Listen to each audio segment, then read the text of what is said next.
अब कथा आगे बढ़ी। मैत्रेय मुनि विदुर जी से कहते हैं कि विदुर जी, मनु महाराज के थोड़ी देर पहले हमने बताया था कि मनु महाराज के कितने पुत्र हैं? 2, प्रियव्रत और उत्तानपाद। तो जो प्रियव्रत जी हैं वो तो गृहस्थी को त्याग कर भजन करने के लिए वन में चले गए, लेकिन जो उत्तानपाद जी थे उनका विवाह सुनीति नाम की रानी से हुआ। बड़े धूमधाम से विवाह संपन्न हुआ। बड़ी संपन्नता से दोनों रह रहे थे। बस एक ही दुख था कि बहुत वर्ष हो गए थे लेकिन सुनीति को कोई संतान नहीं हो रही। सुनीति ने उत्तानपाद जी को समझाया, स्वामी आप दूसरा विवाह कर लीजिए। अगर हमारे घर में संतान का जन्म नहीं होगा तो हमारा वंश आगे कैसे बढ़ेगा? इसलिए मैं कहती हूँ मेरी आज्ञा मान लीजिए और आप दूसरा विवाह कर लीजिए। उत्तानपाद जी ने अपनी पत्नी की बात मानी और वंश को आगे बढ़ाने के लिए सुरुचि नामक रानी से दूसरा विवाह किया। अब उत्तानपाद जी की कितनी पत्नियां हो गई? 2। कौन कौन सी? सुनीति और सुरुचि। नाम से ही पता चल रहा है। सुनीति जो मतलब नीति के अनुसार चले, नियमों के अनुसार चले, और सुरुचि जो अपनी रुचि के अनुसार चले। ये ना देखे कि हमारे कुछ करने से किसी को लाभ है या हानि है, लेकिन अपनी रुचि से चले वो सुरुचि, और जो नियम धर्म से चले वो सुनीति। अब सुरुचि घर में आ गई और सुनीति जो पहली पत्नी थी उत्तानपाद राजा की, उसको महल से बाहर करवा दिया। अब सुनीति जो महारानी है बेचारी बाहर एक झोपड़ी बनाकर रहने लगी। सुरुचि और उत्तानपाद जी का एक पुत्र हुआ और कुछ समय बाद सुनीति का भी एक पुत्र हुआ। सुनीति के पुत्र का नाम क्या है? ध्रुव जी।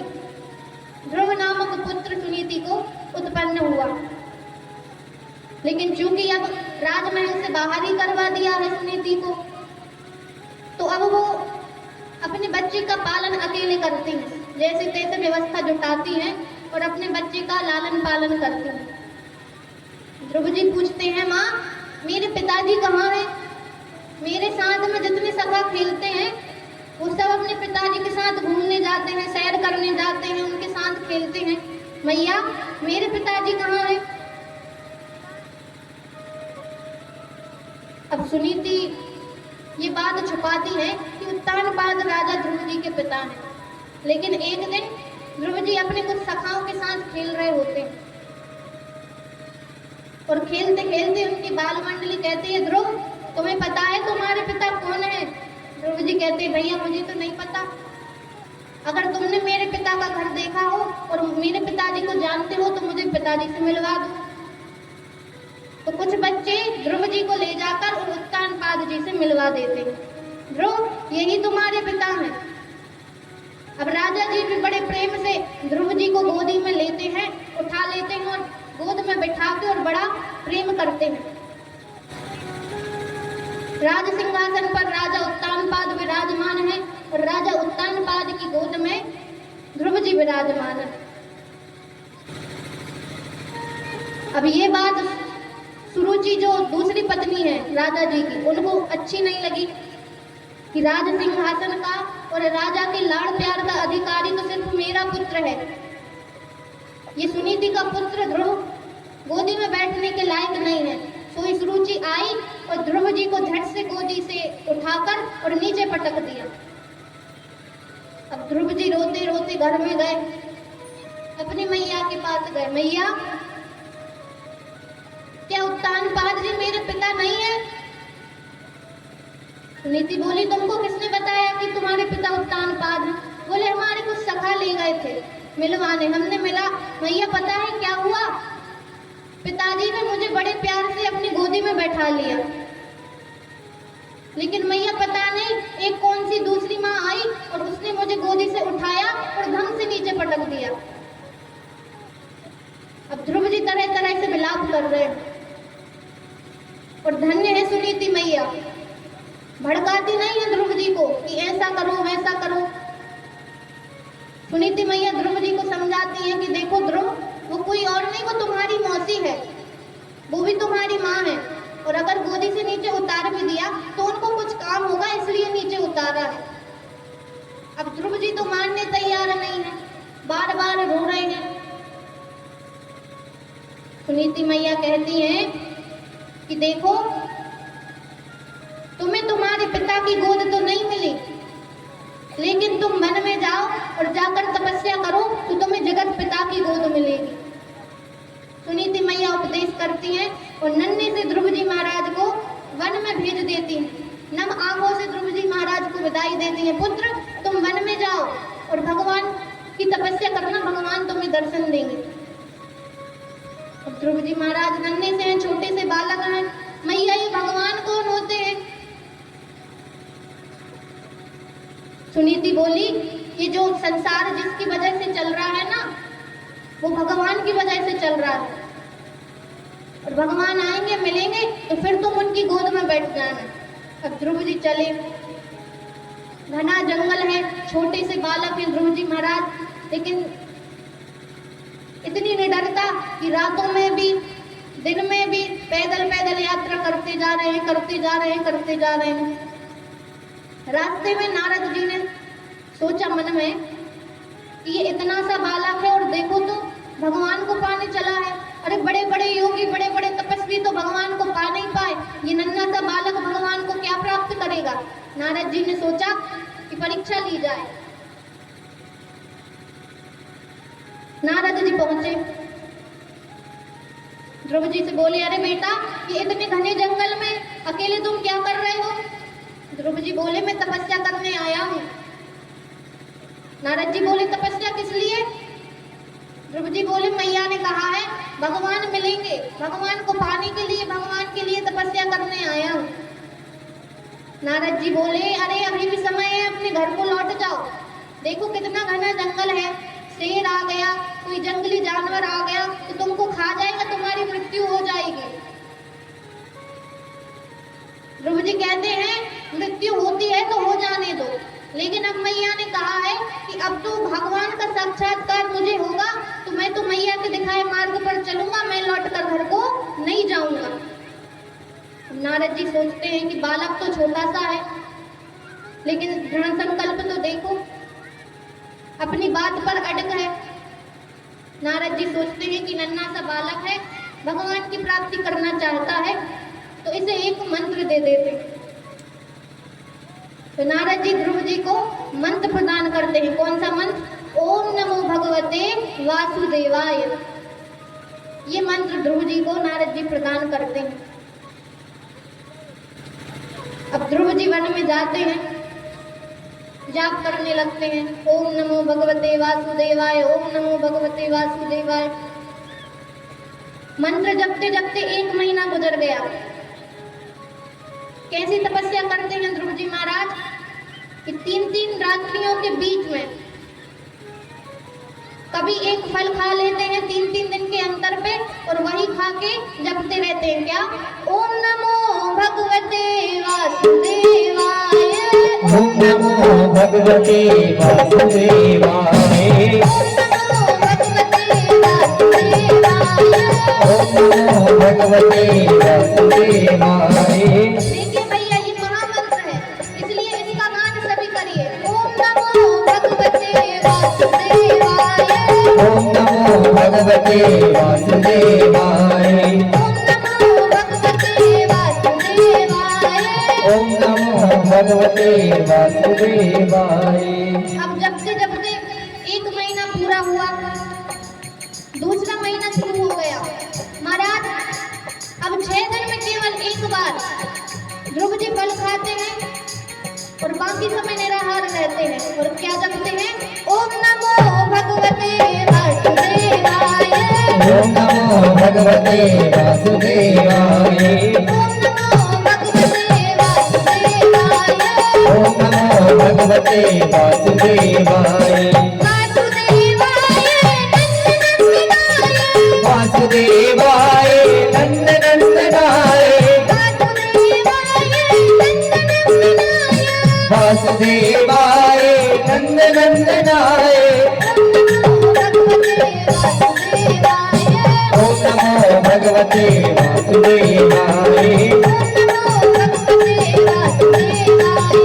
ओम नमो भगवते वासुदेवाय। अब ध्रुव जी महाराज इतनी कठोर तपस्या करते हैं कि जबते दूसरा महीना भी पूरा हो जाता है, तीसरा महीना शुरू होता है। अब नियम और कड़क हो गया, अब नियम और बदल दिया। अब 9 दिन में केवल एक बार फल नहीं खाते हैं, वृक्ष के जो सूखे पत्ते गिरते हैं, वृक्ष के पत्तों को खाते हैं और जाप करते हैं। ओम नमो भगवते वासुदेवाय ओम नमो भगवते वासुदेवाय ओम नमो भगवते वासुदेवाय ओम नमो भगवते वासुदेवाय वासुदेवाय नंद नंदनाय वासुदेवाय वासुदेवाय नंद नंदनाय ओम नमो भगवते वासुदेवाय ओम नमो भगवते वासुदेवाय। अब ऐसे करते करते तीसरा महीना भी बीत जाता है, चौथा महीना शुरू होता है। अब तपस्या और बढ़ गई, अभी 9 दिन में एक बार पत्ते खाते थे, अब 12 दिन में वृक्ष के गिरे पत्ते एक बार खाते हैं। 12 दिन तक भूखे रहते हैं ध्रुव जी, और वृक्ष के जो पत्ते गिर जाते हैं 12 दिन में एक दिन पा लेते हैं और जपते हैं ओम नमो भगवते वासुदेवाय ओम नमो भगवते वासुदेवाय ओम नमो भगवते वासुदेवाय। ओम नमो भगवते वासुदेवाय। ये कोई साधारण मंत्र नहीं है।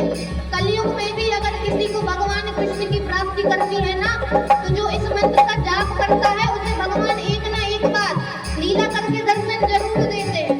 इसलिए मंत्र को गाइए ओम नमो भगवते ओम गाइए ओम नमो,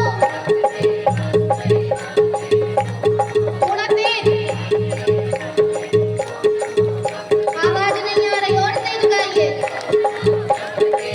डीजे पे आप लोग भी गाइए ओम नमो भगवते ओम नमो भगवते।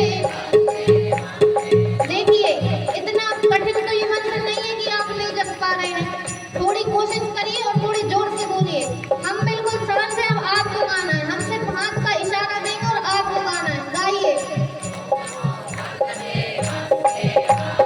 ओम नमो ओम नमो ओम नमो भगवते वासुदेवाय ओम नमो भगवते वासुदेवाय ओम नमो भगवते वासुदेवाय ओम नमो भगवते वासुदेवाय ओम नमो भगवते वासुदेवाय ओम नमो भगवते वासुदेवाय ओम नमो भगवते वासुदेवाय। बोलिए भक्तवत्सल भगवान की। जय हो। तो ऐसे करते करते करते ध्रुव जी महाराज 4 महीने तक तपस्या करते, 5वां महीना लगता है, और 5वें महीने में ध्रुव जी सिर्फ वायु का पान करते हैं।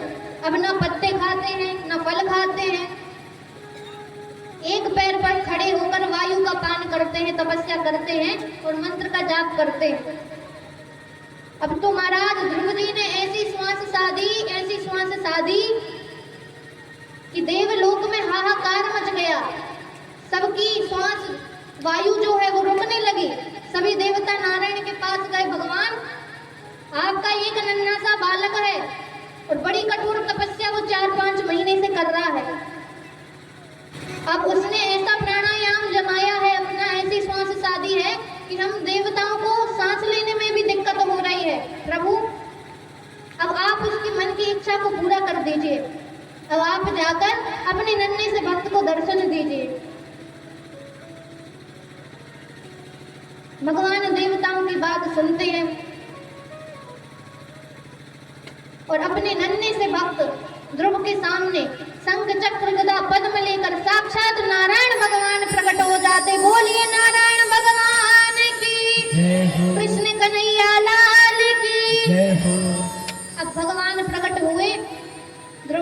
कहते हैं ध्रुव जी देखो भगवान प्रकट हो गए हैं, लेकिन ध्रुव जी इतने मग्न हैं ध्यान में कि ध्रुव जी आंखें बंद करें और भगवान आ गए हैं, लेकिन आंखें खोलकर नहीं देख रहे हैं। भगवान कहते हैं अरे ध्रुव बेटा आंखें तो खोलो।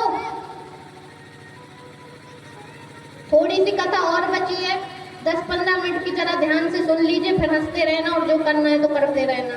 थोड़ा शांति बना के बैठे रहिए आप लोग।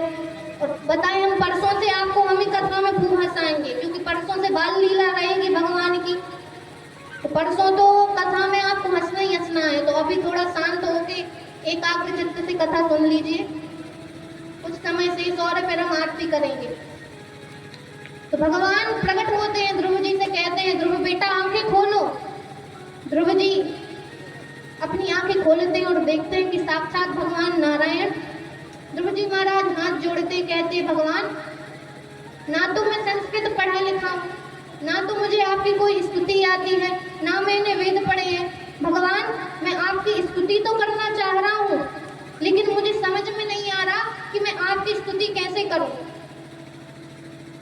भगवान कहते हैं कि ध्रुव मांगो, तुम मुझसे क्या मांगते हो, इतनी तपस्या क्यों कर रहे हो। ध्रुव जी कहते हैं ये तो हमारी मैया ने बताया ही नहीं कि भगवान प्रकट हो जाएंगे तो उनसे क्या मांगना है। ध्रुव जी कहते हैं भगवान हमारी मैया ने हमसे नहीं बोला कि भगवान से कुछ मांगना, उनने तो बस इतना कहा था कि वन में जाकर भगवान की तपस्या करना, भगवान आएंगे और तुम्हें अपनी गोद में बिठाएंगे। अब भगवान देखते हैं कि नन्हा सा भक्त है, भोला भाला भक्त है, इतना सीधा साधा है, मासूम सा, कुछ ज्यादा गीता ज्ञान नहीं आता है, संस्कृत नहीं पढ़े, वेद नहीं पढ़े। भगवान अपने शंख का स्पर्श ध्रुव जी के गाल से कराते हैं और ध्रुव जी को संपूर्ण शास्त्रों का, संपूर्ण वेदों का ज्ञान हो जाता है। बोलिए भक्तवत्सल भगवान की जय हो। भगवान नन्हे से भक्त ध्रुव को समस्त वेदों का सार ज्ञान प्रदान करते हैं और अपनी गोद में ध्रुव जी को बिठाते हैं। ध्रुव जी से कहते हैं कि ध्रुव अब तुम जाओ और जाकर कुछ समय पृथ्वी पर राज करो, जब तुम्हारी आयु पूरी होगी तो तुम मेरे धाम को आओगे। ध्रुव जी कहते हैं भगवान मुझे कहीं नहीं जाना, मैया ने कहा था कि भगवान मिल जाएंगे तो भगवान के पास ही रहना। भगवान समझाते हैं कि देखो ध्रुव तुम जाओ, उस समय पृथ्वी पर रहना, जब तुम्हारी आयु पूरी हो जाएगी तो मैं स्वयं तुम्हें लेने आऊंगा। ध्रुव जी महाराज आए तो ध्रुव जी महाराज ने कुछ वर्षों तक राज किया और ध्रुव जी महाराज की जब आयु पूरी हुई तो जब व्यक्ति मरता है तब उसे शरीर में कष्ट होते हैं, किसी किसी को यम के दूत खड़े दिखाई देते हैं, किसी किसी को काली परछाई दिखाई देती है। ऐसी आदि आदि बात हमने सुनी है कि फलाने व्यक्ति मर रहे थे, उनको काला काला कुछ दिखाई दे रहा था। तो जब व्यक्ति मरता है तो उसे कुछ अपशगुन जैसा दिखाई देता है। लेकिन ध्रुव जी महाराज का जब समय पूरा हुआ तो मृत्यु के शीश पर पैर रखकर ध्रुव जी महाराज अपने भगवान के विमान में बैठे और भगवान विमान में बिठाकर ध्रुव जी महाराज को अपने धाम ले जाने लगे। ध्रुव जी महाराज कहते हैं अरे अरे विमान रोको। भगवान के पार्षद कहते हैं क्यों? बोले जिस मैया ने हमें वन में भेजा था, जिन्होंने हमें ज्ञान प्रदान किया था, वो मैया भी तो आपके धाम की अधिकारी है। भगवान के पार्षद मुस्कुराते और कहते हैं भैया आगे देखो, तुम्हारी मैया तो सबसे पहले भगवान के धाम को जा रही है। भगवान ध्रुव जी पर कृपा करते हैं और अपना धाम उन्हें प्रदान करते हैं।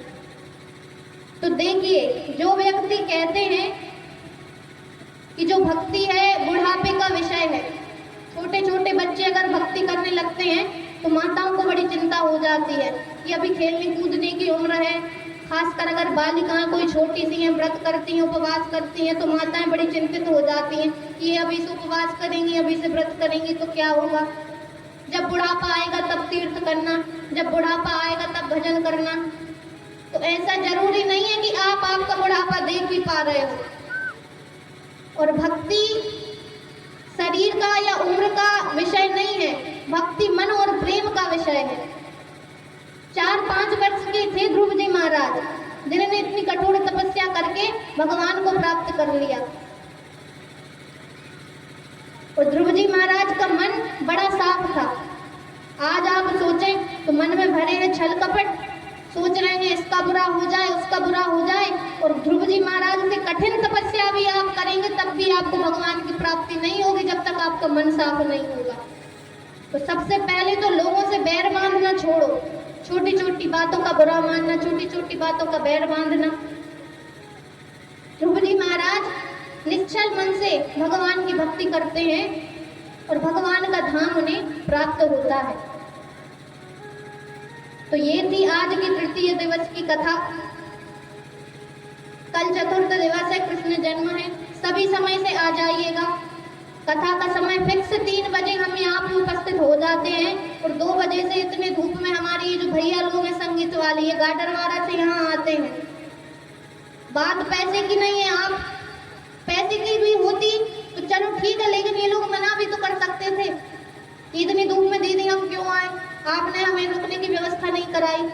लेकिन ये लोग भी मेहनत कर रहे हैं और हम भी मेहनत कर रहे हैं, तो थोड़ी मेहनत आप करो। जब कहने वाला बैठा है तो सुनने वाला भी होना चाहिए। तो ये लोग बड़ी धूप में 2 बजे आके बैठ जाते हैं, हनुमान चालीसा करते हैं, गणेश वंदना करते हैं और फिक्स 3 बजे आकर हम व्यास गादी पर विराजमान हो जाते हैं और कथा प्रारंभ हो जाती है। तो समय का कल विशेष ध्यान रखें, क्योंकि कल की जो कथा है, कल के जो भगवान के चरित्र हैं बड़े लंबे हैं। कृष्ण जी का जन्म भी कराना पड़ेगा, हो सकता है 6 के 6:30 और 7 भी बजे। तो उस हिसाब से आप लोग तैयारी करके बड़ी सज के कल आइएगा। कल हम कृष्ण जन्मोत्सव मनाएंगे और आज की कथा को हरि चरणों में विराम करते हुए हरि नाम संकीर्तन करेंगे। और आज आरती में एक आरती भागवत जी की होगी, एक हमारी जो काली मैया विराजमान है, एक आरती काली मैया की हम लोग करेंगे। इस प्रकार से आज महाआरती का जो आयोजन है वो किया गया है। तो सभी हरि नाम संकीर्तन गुनगुनाएंगे, उसके बाद हम भगवान की दिव्य आरती का दर्शन करेंगे। बोलिए वृंदावन बिहारी